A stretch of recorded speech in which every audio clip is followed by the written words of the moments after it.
Magandang umaga po at live mula dito sa Pag-asa Weather Forecasting Center. Narito na ang lagay na ating panahon ngayong araw nga ng Linggo, February 23, 2025. At sa ating latest satellite images, makikita natin ang patuloy na epekto ng northeast monsoon at inaasahan nga natin na sa mga susunod na araw ay lalakas muli itong northeast monsoon na maaaring magdulot ng posible po na malalaking pag-alon ng karagatan at medyo posible pa rin na medyo lumamig yung temperatura, partikular na sa may bahagi ng Luzon. Kaya inaasahan natin ngayong araw ang maulap na kalangitan na may mga pag-ulan lalong-lalo na sa may bahagi ng eastern section ng Luzon, yung Cagayan Valley Region, Cordillera, Aurora, Quezon at Bicol. Samantala, nakikita nyo pa rin itong shear line. Ito yung banggaan ng mainit at malamig na hangin at nagdadala ito ng mga kaulapan. Makikita nyo dito sa may bahagi ng Palawan, malaki yung tsansa pa rin ng mga pag-ulan, lalo na sa may southern part ng Palawan. Gayun din sa malaking bahagi ng Kabisayaan, lalong-lalo na yung Eastern Visayas. Umiiral din, meron tayong easterlies. Ito yung hangin naman mula sa kagaragatang Pasipiko at magdadala ng maulap na kalangitan na may mga pag-ulan sa area naman ng silangang bahagi ng Mindanao. Gayun din sa may area ng Zamboanga Peninsula, Basilan, Sulu, Tawi-Tawi, kasama din yung Sarangani area. Sa ngayon naman, wala tayong minomonitor na anumang low pressure area sa loob at labas ng Philippine Area of Responsibility. Base nga sa mga pinakahuling datos natin, ngayong sa mga susunod na araw ay maliit yung chance na magkaroon tayo ng bagyo sa loob ng Philippine Area of Responsibility. Sa iba pang bahagi ng ating bansa, dito sa nalalabing bahagi ng Luzon at ng Mindanao, posibleng medyo mainit at tanghali pa rin yung mararanasan na may mga chance na mga mahihinang pag-ulan sa hapon hanggang sa gabi. Dito nga sa Luzon at narito ang ating inaasahang magiging lagay ng panahon, malaki pa rin yung chance ng maulap na kalangitan na may mga pag-ulan pa lalong-lalo na sa may bahagi ng Cagayan Valley Region, Cordillera, dyan sa Baguio, may tsansa pa rin ng mga mahihinang pag-ulan, dulot ito ng amihan.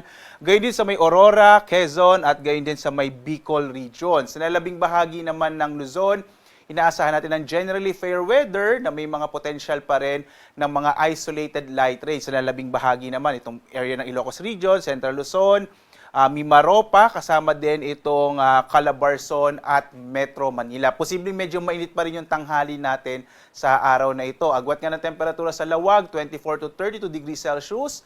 Sa Tuguegarao, nasa 21 to 29 degrees Celsius. Sa Baguio, 15 to 24 degrees Celsius. Sa Metro Manila, maaring umabot hanggang 31 or 32 din degrees Celsius.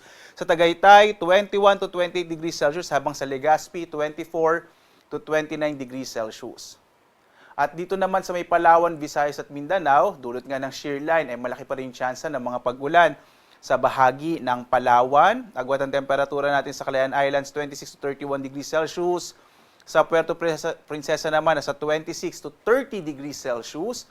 Malaking bahagi din ng Visayas, lalong-lalo na po yung eastern section ng Visayas ay makararanas din ng mga pag-ulan dulot ng shear line. Maulap na kalangitan naman sa nalalabing bahagi ng Kabisayaan. Agwat ang temperatura sa Iloilo, 25 to 31 degrees Celsius. Sa Cebu naman, 24 to 30 degrees Celsius. Habang sa Tacloban, 24 to 30 degrees Celsius.